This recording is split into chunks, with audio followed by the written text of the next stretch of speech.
He came back into the living room, holding a small white envelope.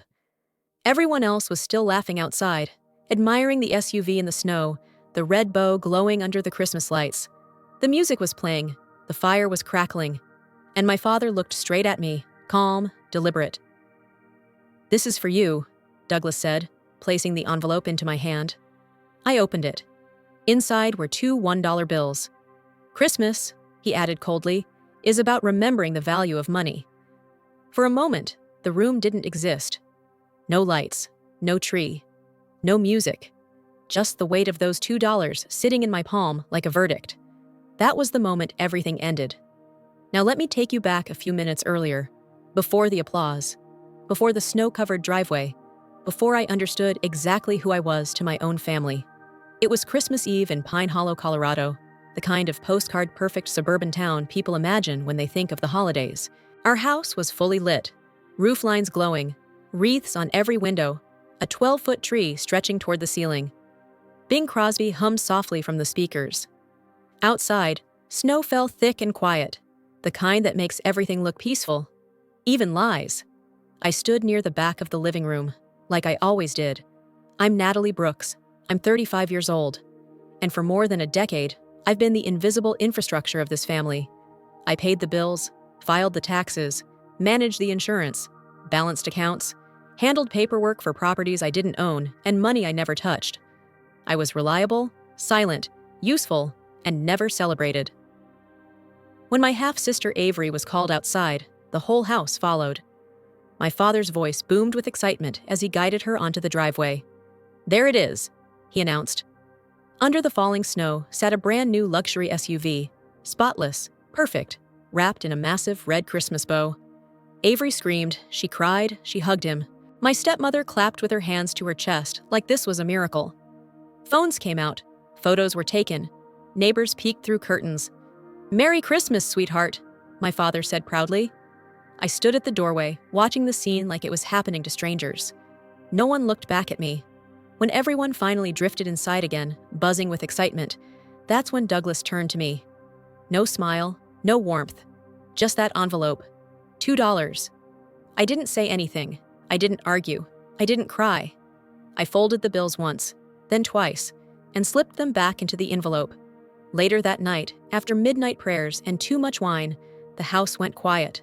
Laughter faded, doors closed, the tree lights blinked softly in the dark. At 2 a.m. on Christmas morning, I stood alone in the living room. I placed my keys carefully under the tree. I set the envelope with the $2 on top of them. Then I put on my coat and stepped outside into the snow. The cold hit my lungs hard, sharp, and real. Behind me, the house stood warm and glowing, full of people who had never noticed when I was there, and wouldn't notice when I was gone. I didn't know where I was going yet. I just knew I wasn't staying. That night, I drove through empty streets, Christmas lights blurring past my windshield, feeling something I had never felt before. Relief. Because that wasn't just the first Christmas I spent away from my family. It was the first moment of my life that truly belonged to me. Before we go on, let me ask you something. Where are you listening from right now? Drop your city or country in the comments. I'd really love to know. Because what happened after that night was something none of them ever saw coming. I didn't drive with a destination in mind at first. I just kept going, following the highway as it narrowed, the lights thinning until there were only trees, snow, and the sound of my own breathing. By the time the road curved up towards Silver Elk Ridge, the sky was beginning to lighten, that pale winter blue that comes before sunrise. The cabin hadn't changed. Same slanted roof, same crooked porch railing, same pine tree leaning too close to the chimney. My mother used to bring me here every Christmas when I was a kid, long before she got sick, back when this place still felt like safety instead of memory. I unlocked the door with the spare key she'd hidden under a loose stone 20 years ago. The cold hit first, then the silence. I set my bag down, lit the old oil lamp, and stood there for a long moment, listening to the wind scrape snow against the walls. The cabin smelled like pine, dust, and something faintly metallic, old iron and time. I hadn't planned to search for anything, but grief has its own gravity. I knelt in front of the fireplace, brushing ash aside with my gloved hands. That's when I saw it, the edge of a small steel box, tucked deep behind the grate, exactly where my mother used to hide Christmas chocolates when she thought I was too old to believe in surprises. The box was heavier than it looked. On top was an envelope, yellowed with age. My name was written in my mother's careful handwriting. Natalie, only open when you are truly alone. My hands started to shake. I sat on the floor, my back against the hearth, and opened it. Inside was a letter. No drama, no apologies, just clarity. She wrote that she had seen what I couldn't. That she had watched my father slowly turn me into infrastructure instead of a daughter. That she had heard conversations she was never meant to hear. And that she had prepared for the day I would finally walk away, because she knew it would happen on a holiday. People show their truth when they think love is guaranteed, she wrote. Beneath the letter were documents, deeds, account summaries, trust filings. I read them once, then again, then a third time, slower. The house in Pine Hollow, the cabin at Silver Elk Ridge, the family trust, all of it was in my name. Not recently, not accidentally. It had been structured that way for years, with one condition written in unmistakable legal language. The trust would activate the moment I was voluntarily excluded or abandoned by the family during a major holiday, Christmas. My mother hadn't just left me a legacy, she had left me an exit. I don't remember crying. I remember feeling hollow, like something heavy had finally been lifted, and I didn't yet know how to stand without it. When I called Rachel Whitman, my mother's attorney, she answered on the second ring. No surprise in her voice, only confirmation. Yes, she said gently. Your mother anticipated this, Xiao. She explained what the papers couldn't. That my father had been forging my signature, that my credit had been used to secure loans, that shell accounts had been opened under my name, including the SUV. The car wasn't a gift, Rachel said. It was leverage. I stared at the fire as it finally caught, flames licking upward, warming the cabin inch by inch. They used me, I said. They insulated themselves with you, she corrected. There's a difference. After the call ended, I sat there for a long time, watching the snow fall outside the window. Each flake erased something beneath it. Footprints, tracks, evidence of what had been there before. That's when it hit me, not with anger, but with precision. I wasn't unloved by accident. I was positioned. I was never meant to inherit anything except blame. The $2, the red bow, the applause. It wasn't cruelty for sport, it was strategy. I closed the steel box and pushed it back into the hearth, exactly where my mother had hidden it. Not because I was afraid, but because I finally understood patience. Outside, the sun rose over the ridge, turning the snow gold. And for the first time since I was a child, Christmas didn't feel like something I had failed. It felt like something that had finally told the truth. It took less than 24 hours. That's how long it took my father to turn my absence into a diagnosis. The first message came from my aunt, early the morning after Christmas. Natalie, honey, we're worried. Your father says you left in a fragile state. Please call him. Then my cousin. Your dad says you've been overwhelmed for a while. We're here for you. By noon, the tone had shifted from concern to consensus. She's not herself. She couldn't handle the pressure. Christmas can do that to people. Douglas didn't accuse me directly. He didn't need to. He framed it as grief, as care, as a father trying to protect a daughter who had spiraled and lost touch with reality. By the time Rachel called me, the paperwork was already filed. Emergency petition, she said calmly, requesting involuntary conservatorship. I stared at the cabin wall, at a crack in the wood I remember tracing with my finger when I was 8 years old. On what grounds? I asked. Abandonment of the family home, erratic behavior, financial delusions, and, she paused, your refusal to communicate. So that was the story. I wasn't angry. I was unstable. I hadn't left. I had fled. And now he wanted a judge to make it official. What terrified me wasn't the filing itself. It was the speed, the coordination, the way people I hadn't spoken to in years suddenly believed I was unwell without ever asking me a single question. They didn't want proof. They wanted permission. Rachel drove up to the cabin that afternoon. Snow followed her boots inside, melting onto the old rug as she laid folders across the table. He's trying to control the narrative, she said. If he can label you incompetent, he controls the trust, he controls the money, and he controls what the authorities hear, if they ever hear anything at all. My stomach tightened. So he makes me the problem, I said quietly. And he becomes the solution. Rachel didn't argue. Instead, she opened a different file.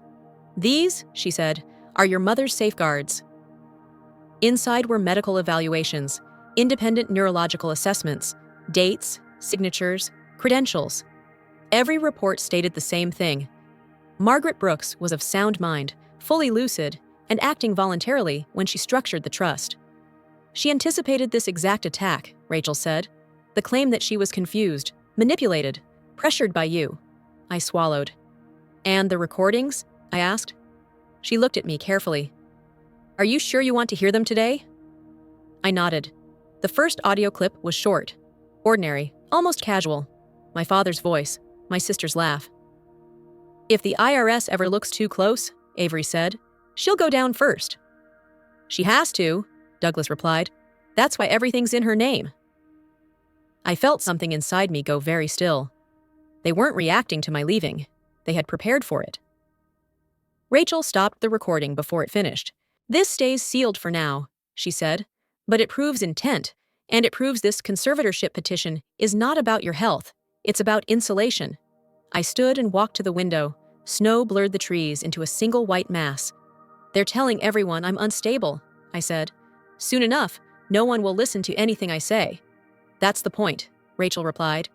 Isolation creates dependence. If you have no witnesses, you have no voice. I turned back to her. So what do we do? She didn't hesitate. We stopped letting him define the story. Her proposal was simple, dangerous, necessary, a meeting, post-Christmas, neutral ground, framed as reconciliation, a daughter willing to talk, a family desperate to help. He'll think you're folding, she said. He'll think the pressure worked. And if I don't show up? I asked. Then he keeps telling the story without you in the room. I thought of the envelope, the $2, the way his voice hadn't wavered when he handed it to me. Running had kept me safe, but silence was starting to cost me. Fine, I said. I'll meet him. Rachel nodded once. Good, she said, because the moment you step into that room, he won't be speaking into a void anymore. That night, I lay awake listening to the wind scrape the cabin walls. For the first time since I left, fear crept in. Not of him, but of what it would take to stop him. I wasn't ready, but I was done hiding, and whatever story he planned to tell next, I was going to be there when he tried. The conference room was all glass. Floor-to-ceiling windows overlooked a city buried in post-Christmas snow, traffic moving slowly beneath gray skies. Inside, everything was polished and reflective. The table, the walls, the silence. It felt less like a room and more like a display case. Douglas arrived first, confident, dressed sharply, as if this were just another business meeting. Helen followed, her face tight, eyes darting. Avery came last, scrolling on her phone, visibly irritated to be there. They didn't hug me. They didn't ask how I was. That told me everything. Rachel placed a single laptop on the table and didn't sit down. Let's begin, she said. Douglas smiled thinly. This doesn't need to be adversarial. Natalie's had a rough holiday. We're here to help her stabilize. I didn't respond. Rachel clicked the trackpad. The first document appeared on the screen. An email chain. Douglas's words, unmistakable. Use Natalie's credit. She won't notice. She never checks. Avery's reply sat right beneath it. Is that safe? The room shifted. Avery's phone slid from her hand onto the table. Helen inhaled sharply. Douglas didn't look at the screen. He looked at me. This is being taken out of context, he said. Family conversations aren't crimes. Rachel nodded once.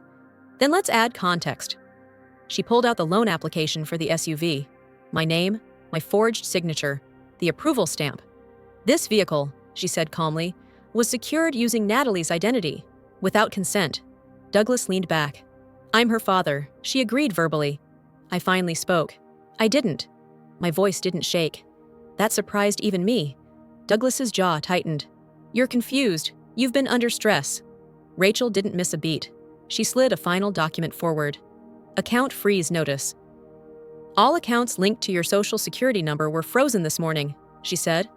Personal, business, credit. Helen turned pale. What does that mean? Douglas glanced at the paper, then back at Rachel. This is temporary. No, Rachel replied. It's procedural. The room went quiet. That's when Douglas stood.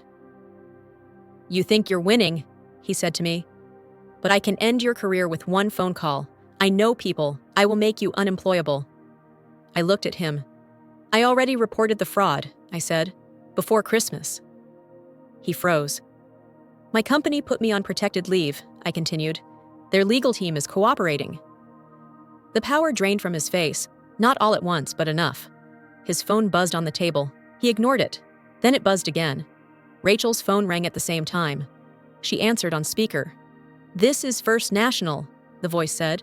"Mr. Monroe is currently attempting to bypass the account freeze using a medical emergency override. He's claiming his daughter is in critical condition." My stomach turned cold. "That's false," Rachel said evenly. "She's here with me." "Understood," the voice replied. "Local authorities have been notified." The call ended. Douglas stared at the table. Avery whispered, "Dad?" He didn't answer. That's when I stood up. "There's one option left," I said. They all looked at me. "Avery," I continued, "and Helen can walk away. Clean." Douglas snapped his head up. "What?" "They sign a full waiver. No claim to the trust. No contact. Ever." Helen's eyes filled with tears. Avery looked like she'd been slapped. "And you?" Douglas demanded. I met his gaze. "You're not part of the deal." Silence stretched between us. "You would abandon your own father?" he said softly. I didn't raise my voice. "You abandoned me years ago. This is just paperwork catching up." Rachel slid the documents across the table. No one touched them. Outside, snow fell heavier, pressing against the glass like a warning. Douglas finally sat back down. For the first time, he didn't look angry. He looked scared. And for the first time in my life, he wasn't holding the room anymore. I thought the meeting was over. The documents were still lying untouched on the table. The snow outside had thickened, pressing against the glass like the city itself was holding its breath. Douglas sat motionless, staring at nothing, while Helen and Avery avoided looking at anyone at all. Then the door burst open. Douglas came back like a man who had run out of options. His coat was half-buttoned, his tie crooked, his face flushed with panic. For a split second, no one moved. The room froze.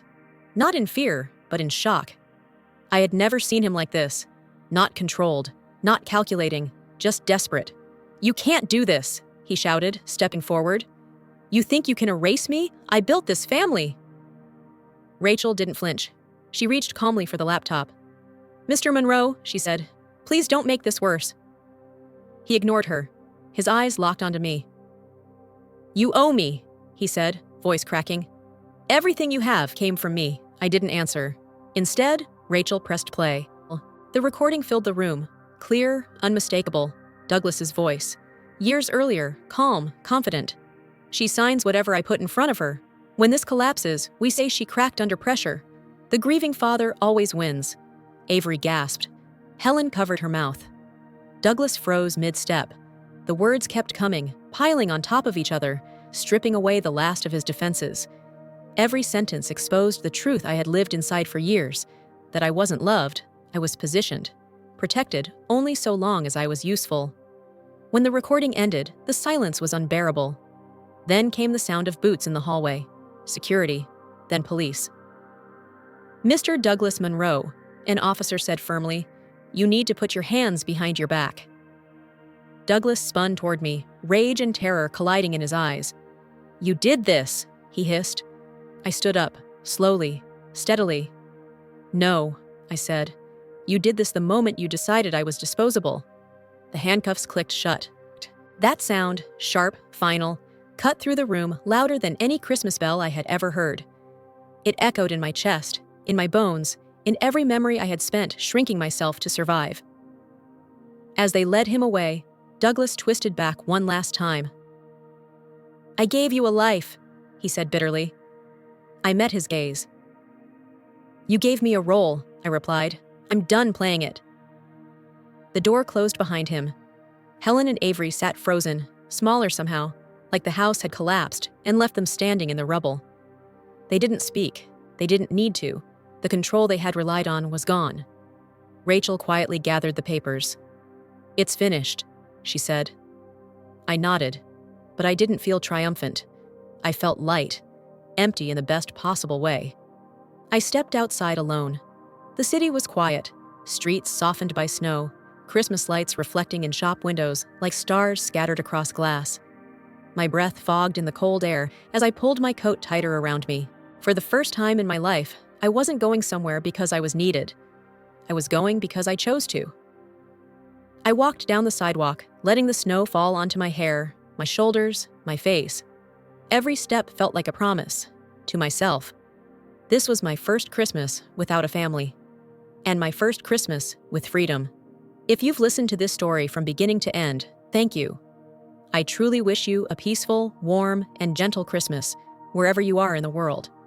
And if this story stayed with you, if it made you feel seen or understood, please like and subscribe.